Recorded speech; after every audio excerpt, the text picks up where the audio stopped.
సహోదరి సహోదరులకు ఈ నిరీక్షణ గైడెల ద్వారా మీతో ఈ దేవుని వాక్యాన్ని పంచుకోవడానికి దేవుడు నాకు ఇచ్చినటువంటి మంచి అవకాశాన్ని బట్టి దేవునికి వందనాలు తెలియజేస్తున్నాను. చూస్తున్న మీకు అందరికీ కూడా ప్రభు నామమున వందనాలు తెలియజేస్తున్నాను. ప్రియులారా, ఈ సమయంలో నా అంశము దేవుడే మనకు తండ్రిగా ఉంటే అన్న విషయాన్ని గురించి నేను మీతో మాట్లాడాలని ఆశపడుతున్నాను. దేవుడు మనకు తండ్రిగా ఉంటే ఈ లోకంలో మనకి అన్ని విజయాలే జరుగుతాయి. మనకు అసాధ్యమైన సంగతులు ఏమీ కూడా ఉండవు. సృష్టి యావత్తుకి కూడా ఆధార సంభూతుడైనటువంటి దేవుడు మనకి తండ్రిగా ఉండగలిగితే ఆయన మనము అన్ని విషయాల్లోనూ కూడా సఫలీకృతమవుతామన్న విషయాన్ని మీతో చెప్పడానికి నేను సంతోషిస్తున్నాను. ఆయన మనకు తండ్రిగా ఉండాలి. తండ్రిగా ఉన్న నాడు మనం ఎన్ని విషయాల్లోనైనా విజయాన్ని చూడగలం. అయితే ఒక మాట నేను చూపిస్తాను. లేవీకాండము 26వ అధ్యాయము 12వ వచనంలో ఈ విధంగా ఉంది. నేను మీ మధ్య నడిచెదను, నేను మీకు దేవుడనై ఉందును, మీరు నాకు ప్రజలై ఉందురు. లేవీకాండంలో ఒక అద్భుతమైన మాట మాట్లాడుతున్నాడు దేవుడు. దేవుడు మన మధ్యన ఉంటానంటున్నాడు. అంతేకాదు మనకి దేవుడినై ఉంటానంటున్నాడు. ఇంకొక విషయం కూడా ఏమంటున్నాడో తెలుసా? మీరు నాకు ప్రజలై ఉంటారు. ప్రియులారా, మనకి ఇంతకు మించినటువంటి సంతోషకరమైన విషయం మరొకటి లేదు. దేవుడు మన మధ్యన ఉంటానంటున్నాడు, మనకి దేవుడినై ఉంటానంటున్నాడు. అంతేకాదు మీరు నాకు ప్రజలై ఉంటారు అంటున్నాడు. ఇదే సందర్భాన్ని పురస్కరించుకుని మరొక మాట కూడా ఆయన మనతో మాట్లాడుతున్నాడు. చూడండి, 2వ కొరింథీ పత్రిక 6వ అధ్యాయము 16వ వచనంలో ఈ విధంగా ఉంది. మనము జీవము గల దేవుని ఆలయమై ఉన్నాము, అందుకు దేవుడు ఇలాగూ సెలవిచ్చుతున్నాడు, నేను వారిలో నివసించి సంచరించును, నేను దేవుడినయుందును, వారు నాకు ప్రజలయుందురు. కావున మీరు వారి మధ్య నుండి బయలువెడలి ప్రత్యేకముగా ఉండుడి, అపవిత్రమైన దానిని ముట్టకుడని ప్రభువు చెప్పుచున్నాడు. మరియు నేను మిమ్మల్ని చేర్చుకుందును, మీకు తండ్రినయుందును, మీరు నాకు కుమారులను కుమార్తెలనయుందురని సర్వశక్తి కలిగిన దేవుడు సెలవిస్తున్నాడు. గమనించాలి, ముందు భాగంలో ఆయన మీ మధ్యన ఉంటాను, మీకు దేవుడినై ఉంటాను, మీరు నాకు ప్రజలై ఉంటారన్నాడు. కానీ ఈ కొరింథీ దగ్గరికి వచ్చేటప్పటికి ఆయన ఏమంటున్నాడంటే, నేను వారిలో నివసించును, వారి మధ్యన నేను సంచరించను. ఎప్పుడు మనలో నివసిస్తాడు? ఎప్పుడు మన మధ్య సంచరిస్తాడంటే ఆయన అంటాడు, మీరు వారి మధ్య నుండి బయలువెడలి ప్రత్యేకముగా ఉండుడి, అపవిత్రమైన దానిని ముట్టకుడి. ఒక మానవుడు ఒక ప్రత్యేక జీవితంలోనికి రాగలిగితే, అపవిత్రమైన దానికి చోటు లేకుండా జీవించగలిగితే, అప్పుడు ఏమంటున్నాడంటే, మిమ్మును చేర్చుకుందును, మీకు తండ్రినయుందును, మీరు నాకు కుమారులు కుమార్తెలయుందురు. సర్వశక్తి కలిగిన ప్రభువు చెప్పుచున్నాడు. ప్రియులారా, మనం గమనించాలి, నీకు తండ్రిగా ఉండాలి అంటే, నీవు ఆయనకి కుమారుడుగా కుమార్తెగా ఉండాలి అంటే, ఇక్కడ ఒక మాట చెప్తున్నాడు, నీకు ఒక ప్రత్యేకమైన జీవితం కావాలి. అంతేకాదు అపవిత్రతకి నీ దగ్గర చోటు అనేదే ఉండకూడదు. ఈ 2 విషయాల్లోనూ కూడా మానవుడు జాగ్రత్తగా ఉండగలిగితే ఆయన ఈరోజే మనకి తండ్రి అయి ఉండడానికి సిద్ధంగా ఉన్నాడు. నీకు ప్రత్యేక జీవితం కావాలి, అపవిత్రత నీ దగ్గర చోటు ఉండకూడదు. అలాంటి పరిస్థితులు ఉన్నప్పుడే ఆయన మనల్ని చేర్చుకుంటాడు, మనకి తండ్రిగా ఆయన ఉంటాడు. ఏంటి ప్రత్యేకత? మన జీవితంలో ఒక ప్రత్యేకత అనేది కావాలని దేవుడు కోరుకుంటున్నాడు. ప్రియమైన సహోదరి సహోదరుడా, ఒక్క మాట హెబ్రీ పత్రిక 7వ అధ్యాయము 26వ వచనం అంటాడు, అపవిత్రతను నిర్దోషియు నిష్కల్మషుడును పాపులలో చేరక ప్రత్యేకముగా ఉన్నవాడును దేవునికి స్తోత్రం. ఇక్కడ ఒక మాట అంటున్నాడు, పవిత్రుడుగా ఉండాలట, నిర్దోషిగా ఉండాలంట, నిష్కల్మషుడుగా ఉండి పాపులలో చేరక. గమనించాలి, ఆయన నీకు తండ్రిగా ఉంటారంటే ఏదో మామూలుగా ఉంటాడనుకోకు. ఇక్కడ ఒక మాట, ఒక సందర్భం, ఒక నిబంధన పెడుతున్నాడు ఆయన. అది ఏంటో తెలుసా? పవిత్రతకి నీలో చోటు ఉండాలి, నిష్కల్మషత్వానికి నీలో చోటు ఉండాలి, నిర్దోషత్వానికి నీలో చోటు ఉండాలి. దేవుడు అన్నాడు, నువ్వు లోకంలో ఉండు, కానీ లోకానికి ప్రత్యేకించి జీవించాలి అని ఆయన కోరుకుంటున్నాడు.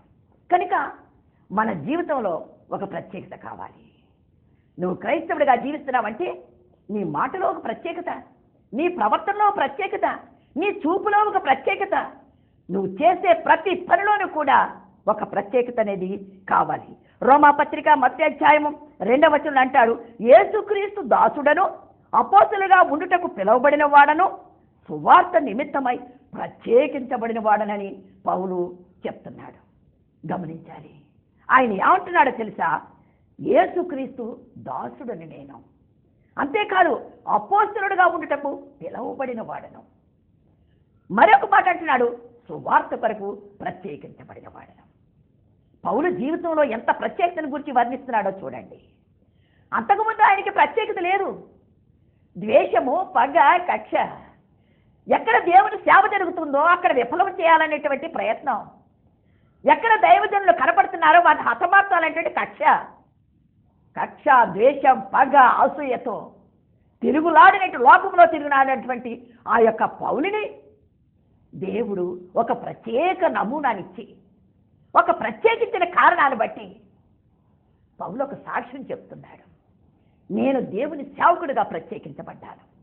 నా జీవితంలో పూర్వం ఉన్నటువంటి కక్ష, ద్వేషం, పగ లేదు. ఇప్పుడు నేను పవిత్రుడను, నిష్కల్మషుడను, నిర్దోషత్వం కలిగిన వాడను. దేవుని సువార్త కొరకు, క్రీస్తు సువార్త కొరకు ఒక ప్రత్యేక జీవితం కలిగిన వాడనని పౌలు చెప్తున్నాడు. కనుక యెహెజ్కేలు గ్రంథము 42:20 అంటాడు, ప్రతిష్ఠితమైన స్థలమును ప్రతిష్ఠితము కాని స్థలము నుండి ప్రత్యేకించాలంటాడు. నా ప్రియమైన సహోదరి, సహోదరుడా, నీ హృదయం దేవునికి ప్రతిష్ఠించబడిందని చెప్పి పాపానికి కనుక నివాసంగా ఉంటే దానివల్ల ఒక ప్రత్యేకత అనేది ఉండదు. నీ హృదయాన్ని ప్రతిష్ఠించుకున్నప్పుడు దేవునికి అయిష్టమైనటువంటి అప్రతిష్టమైనటువంటి స్థలము నుండి నువ్వు ప్రత్యేకించబడాలి. కనుక దేవుని సన్నిధిలో నువ్వు నిజమైన విశ్వాసిగా ఉండాలంటే, నిజమైన క్రైస్తవుడిగా ఉండాలంటే నీ జీవితంలో ఒక ప్రత్యేకత దేవుడు కోరుకుంటున్నాడు. నీకు ప్రత్యేకమైన జీవితం కావాలి. నీ నడకలో ప్రత్యేకత, నీ మాటలో ప్రత్యేకత, నీ చూపులో ప్రత్యేకత. అంతేకాదు, అంతవరకు కూడా చూసిన వాళ్ళు నిన్నేమి చెప్పుకోవాలో తెలుసా? ఏంట్రా వాడు అలా మౌనంగా ఉంటున్నాడు అంటే వాడిప్పుడు క్రైస్తవుడు, ప్రత్యేకించబడిన వాడు. ఏంటి వాడు మాట్లాడుతుంటుంటే ఏమి మాట్లాడకుండా వెళ్ళిపోతున్నాడంటే వాడిప్పుడు క్రైస్తవుడు. నువ్వెన్ని తిట్టినా వాడు మాట్లాడు, ఎన్ని కొట్టినా వాడు మాట్లాడు, వాడు ప్రత్యేకించబడిన వాడు. ఈ సాక్ష్యం నీకుందా? ఈ అనుభూతి నీకుందా? క్రీస్తు కొరకు నువ్వు ప్రత్యేకించబడినట్లయితే ప్రత్యేకమైన ప్రవర్తన నీకుందా? ప్రత్యేకమైన అలవాట్లు నీకున్నాయా? పాత దాన్ని కొత్త దాన్ని జాయింట్ చేయకుండా పాప జీవితాన్ని ప్రత్యేకమైన జీవితంగా మార్చుకుని, పరిశుద్ధమైన జీవితంగా మార్చుకుని నీకు ఒక ప్రత్యేకమైన ప్రవర్తన కావాలి. దేవుడు నీకు తండ్రిగా ఉండాలంటే నీకు ఒక ప్రత్యేకత లోకంలో కనబడాలి. నీ జీవితంలో ఒక ప్రత్యేకత అనేది కనబడాలి. అంతేకాదు, అపవిత్రతకు నీ దగ్గర చోటు అనేది ఉండకూడదు. అపవిత్రమైన దాన్ని దేవుడు అసహించుకుంటాడు. ఈ విషయం గమనించు. అందుకని అంటాడు 2 కొరింథీ పత్రిక 12:20 లాస్ట్లో అంటాడు, పాపము చేసి తాము జరిగించిన అపవిత్ర జారత్వమును, పోకిరి చేష్టల నిమిత్తమును మారు మనసు పొందని అనేకులను గూర్చి దుఃఖపడవలసి వచ్చునేమని భయపడుచున్నాను. అపవిత్రత నీ దగ్గర ఉంటే దేవుడు నిన్ను చూసి దుఃఖపడతాడు. అపవిత్రతను అంటకుండా నువ్వు కాపాడుకోవాలి. అందుకనే అంటాడు, ఒక మాట చూడండి, ఎజ్రా గ్రంథము 6:21 అంటాడు, ఇశ్రాయేలు దేవుడు ఆశ్రయించుటకై దేశమందుండి అన్యజనులలో అపవిత్రత నుండి తమ్మును తాము ప్రత్యేకించుకున్న వారందరూ వచ్చి పులియని రొట్టెల పండగను ఆనందముతో ఆచరించిరి. అపవిత్రత లేని చోటే పులియని రొట్టెల పండగను వాళ్ళు ఆచరించడానికి అవకాశం ఉంటుంది. ఆ పులియని రొట్టెల పండగను ఆచరించినప్పుడే నీ జీవితం ఆనందంగా గడుస్తుంది. జకర్యా 13:1 అంటాడు, ఆ దినమున పాపమును అపవిత్రతను పరిహరించుటకు దావీదు సంతతి వారి కొరకు, యెరూషలేము నివాసుల కొరకు ఓట ఒకటి తీయబడింది. ఆ తీయబడిన ఓటే ప్రభు అయిన క్రీస్తుకు సాదృశ్యం. ఆ ఓటే క్రీస్తుకు సాదృశ్యం. ఆ క్రీస్తు నీలోనికి ప్రవహిస్తే, వాక్యమే శరీరధారిగా వచ్చిన క్రీస్తు నీలోనికి ప్రవహిస్తే నువ్వు పవిత్రపరచడానికి ఆ ఊట నీకు దోహదపడుతుంది. అందుకని అంటాడు ఒక్క మాట యెషయా గ్రంథంలో అంటాడు, యెషయా 52వ అధ్యాయము 11వ వచనంలో అంటాడు, పోవుడి పోవుడి అత్తడి నుండి వెల్లుడి, అపవిత్రమైన దేనిని ముట్టకుడి, దాని యొద్ద నుండి తొలగిపోవుడి, యెహోవా సేవోపకరణములను మోయవారులారా మిమ్మును మీరు పవిత్రపరచుకొనుడి. దేవుని సేవ చేస్తున్నాను అనుకుంటున్నావు, దేవుని ప్రార్థన చేస్తున్నాను అనుకుంటున్నావు, దేవుని కొరకు ఒక మంచి సాక్షిగా ఉన్నాను నేను అనుకుంటున్నావు, కానీ నీవు అపవిత్రత నుండి దూరంగా పారిపోతున్నావా? అపవిత్రకి నీకు సంబంధం లేని పరిస్థితులు నీ జీవితంలో కనపడుతున్నాయా? ఒక్కసారి ఆలోచించు. చూడండి, బెల్షస్సరు రాజు ఏం చేశాడో తెలుసా? యెరూషలేము దేవాలయం నుండి పవిత్రముగా ఉండవలసిన ఈ పాత్రలు తెచ్చి ఆయన విందులో అపవిత్రపరిచాడు. కనుకనే ఆ రాత్రి ఆయనకి మరణము వార్త తెలిసింది. నా ప్రియమైన సహోదరి సహోదరుడా, ఈరోజు దేవుడు నీకు తండ్రిగా ఉండాలని కోరుకుంటున్నాడు. ఎప్పుడో తెలుసా? నువ్వు లోకములో నుండి పాప శాపముల నుండి విడుదల పొంది ఒక ప్రత్యేక క్రైస్తవుడిగా జీవించినప్పుడు, అపవిత్రత అనేది నీకు అంటకుండా నీ జీవితాన్ని కాపాడుకోగలిగినప్పుడు ఆయన నీకు తండ్రిగా ఉంటాడు. కనుక ఆయన తండ్రిగా నీకుంటే నీకు అన్ని విజయాలే. ఆయన తండ్రిగా నీకుంటే నీ దైనందిన జీవితంలో కలిగేటటువంటి ప్రతి పరిస్థితి నుండి కూడా నీకు తోడుగా ఉండి కాపాడడానికి ఆయన సిద్ధంగా ఉన్నాడు. గమనించాలి, ఆయన నీకు తండ్రిగా ఉంటే శోధనలో నీకు ఆదరణ కలుగుతుంది. అందుకని అంటాడు యెషయా గ్రంథం 43:2 అంటాడు, జలములలో పడి దాటినప్పుడు నేను నీకు తోడయుందును, నదులలో పడి వెళ్ళినప్పుడు అవి నీ మీద పొర్లి పారవు, నీవు అగ్ని మధ్య నడిచినప్పుడు జ్వాలలు నిన్ను కాల్చజాలవు. ప్రియమైన సహోదరి సహోదరుడా, దేవుడు నీకు తండ్రిగా ఉంటే జలములలో పడి నడిచినప్పుడు అవి నీకు మార్గాన్ని సరళము చేసేస్తాయి. ఇశ్రాయేలు దేవుడు వారికి తండ్రిగా తోడుగా ఉన్నాడు కనుక అడ్డం వచ్చినటువంటి ఆ యొక్క సముద్రం, అయ్యో ఇశ్రాయేలు ఒక్కళ్ళే కాదు, వాళ్ళతో పాటు వాళ్ళ తండ్రి ఉన్నాడు అని చెప్పి సముద్రము 2 పాయలుగా చేయబడింది. 6 నేలను వాళ్ళు నడిచారు. నీ ముందు ఉన్న సమస్యనా, నీ ముందు నీకు అభ్యంతరం కలిగించే సమస్య నువ్వు దాటిపోవాలంటే నీ తండ్రి నీకు తోడుగా ఉండాలి. అంతేకాదు, ఇంకొక మాట ఏమంటున్నాడో తెలుసా? నదులలో పడి వెళ్ళినప్పుడు, నదుల లోబడి వెళ్ళినప్పుడు అవి నీ మీద పొర్లి పారవు. ఎందుకో తెలుసా? మనకి ఆపద ఎటు నుంచి వస్తుందో చెప్పలేం. ఎదుట ఉన్న ఆపదని కూడా నీ తండ్రిని చూసి పారిపోతుంది. ఒక పరిశుద్ధ గ్రంథంలో ఒక మాట ఉంది, ఏంటో తెలుసా? మందసం మోయేవారు కాళ్ళు ఆ నీళ్ళకి తగిలిన వెంటనే పైనుండి వచ్చే నీరు ఒక చోట రాతిగా ఏర్పడింది అంటాడు. పైనుంచి వచ్చేటటువంటి వాటర్ ఫాల్స్ లా వస్తుంది నీరు. కింద మందసం మోసే వాళ్ళు నడుస్తున్నారు ఆ నీళ్లలో. ఆ నీళ్లలోకి మందసం మోస్తున్న వారు ఎప్పుడైతే నీళ్లు పాదాలకు తగిలినాయో పైనుంచి వచ్చే ఫోర్స్ నీరంతా కూడా అది ఒక పక్కకి రాతిగా ఏర్పడింది. నా ప్రియమైన సహోదరి సహోదరుడా, నీకు పైనుంచి వచ్చే విపత్కరమైన పరిస్థితులైనా, అవమానాలైనా, అపాస్యాలైనా, గేలులైనా, ఎంతమంది నిన్ను వంచన చేర తలచినా నీ తండ్రిని చూసి అవన్నీ కూడా పారిపోతాయి. ఆ తండ్రి నీకు తోడుగా ఉండాలి.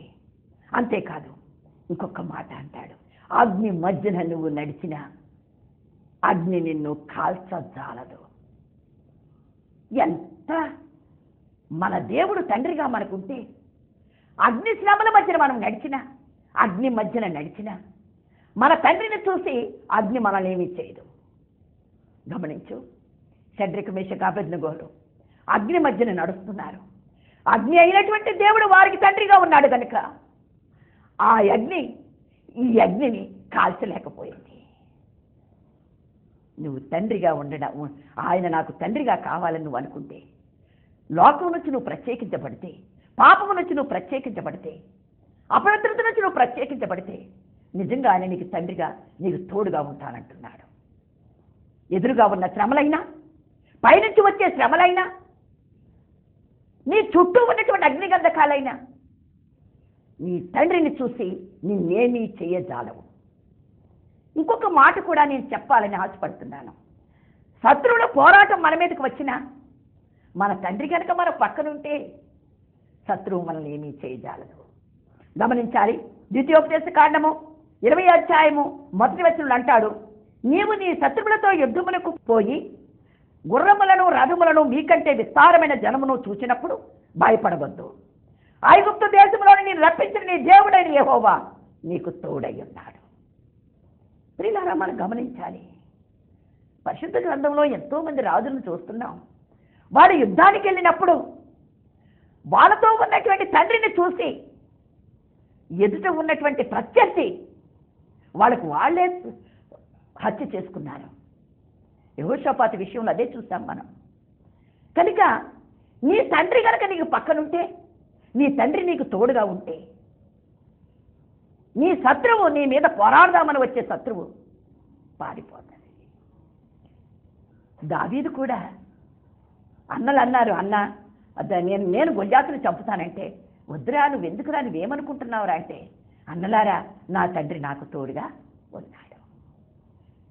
ఇదే విధంగా నీ శ్రమలు ఎలాంటివైనా, నీ శత్రువులు ఎంత పెద్దవారైనా, ఎంత బలమున్నా, ఎన్ని రథాలున్నా, ఎన్ని గుర్రాలున్నా, నీ తండ్రిని చూసి అవన్నీ కూడా నిర్వీర్యమైపోతాయి.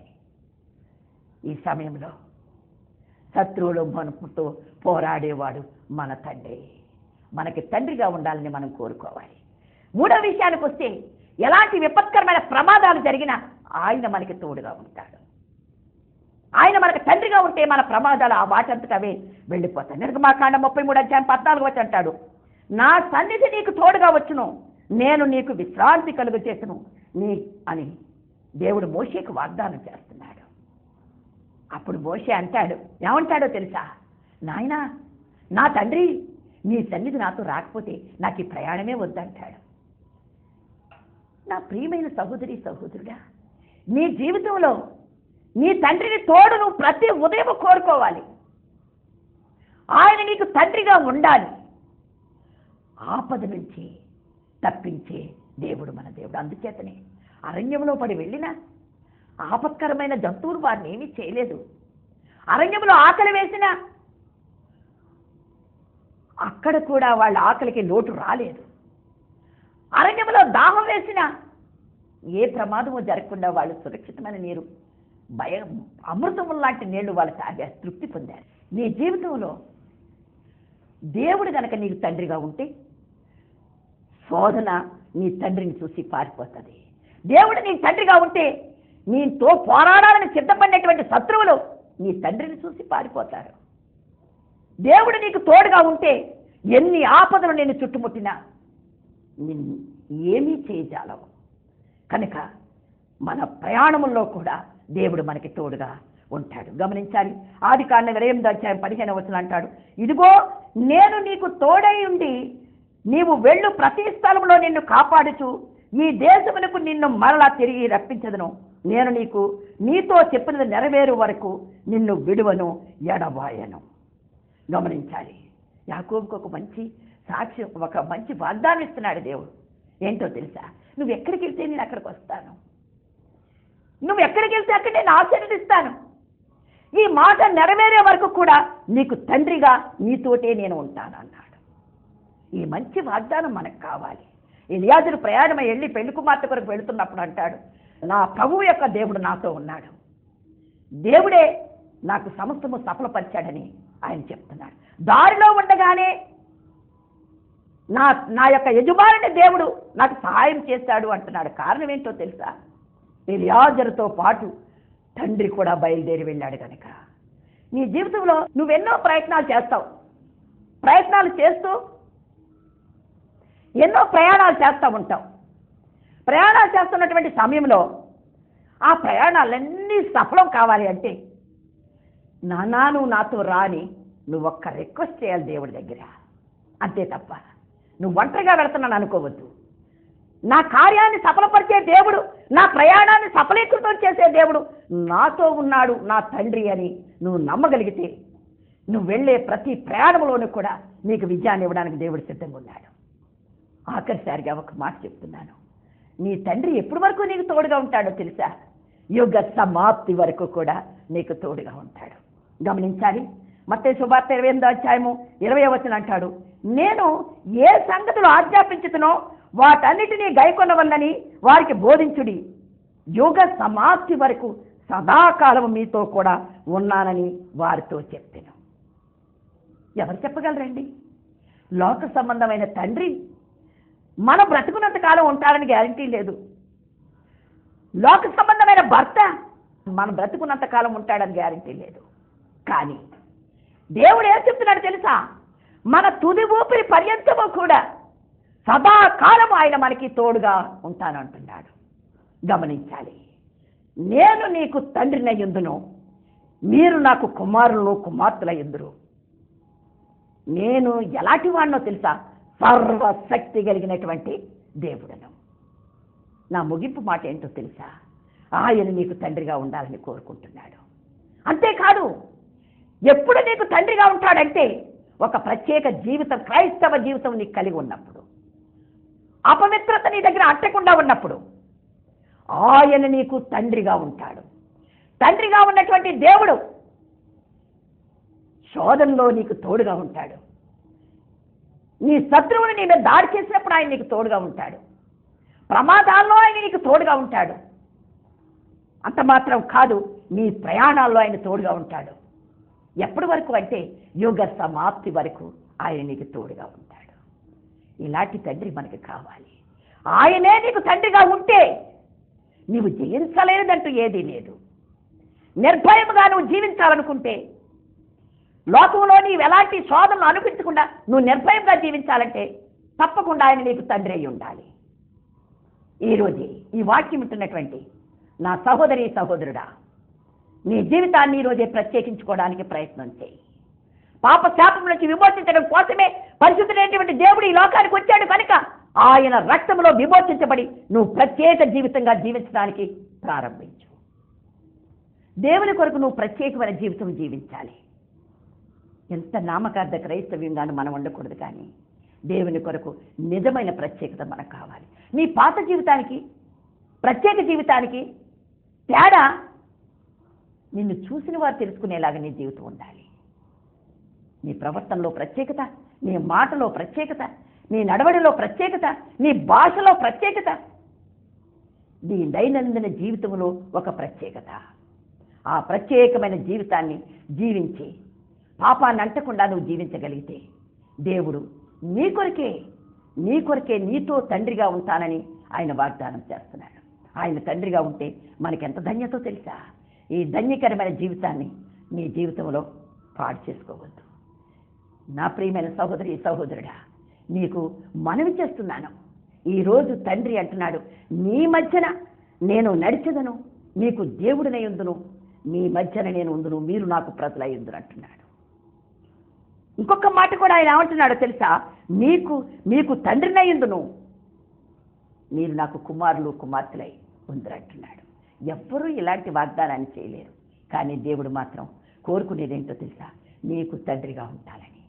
ఆయనే నీకు తండ్రిగా ఉంటే నీకు అసాధ్యమైన విషయాలేమీ కూడా లేవు, సమస్తము సాధ్యమే. దేవుడు నీకు తండ్రిగా ఉంటే నిన్ను చూసే ప్రతి శత్రువు కూడా పారిపోవడానికి అవకాశం ఉంటుంది. కనుక ఈరోజే ఆయన నువ్వు తండ్రిగా స్వీకరించాలనుకుంటే నీ జీవితంలో ప్రత్యేక జీవితం కావాలి. అపవిత్రతకు నుండి, పాపం నుండి, శాపం నుండి విమోచించి ఒక ప్రత్యేక జీవితం నీలో ప్రారంభించగలిగితే ఆయన ఈ రోజు నుంచే నీకు తండ్రిగా, ఆయన సొత్తుగా ఉండడానికి అవకాశం ఉంటుంది. దేవుడి కొద్ది మాటలను ఆశీర్వదించి దీవించగాక. ఆమేన్.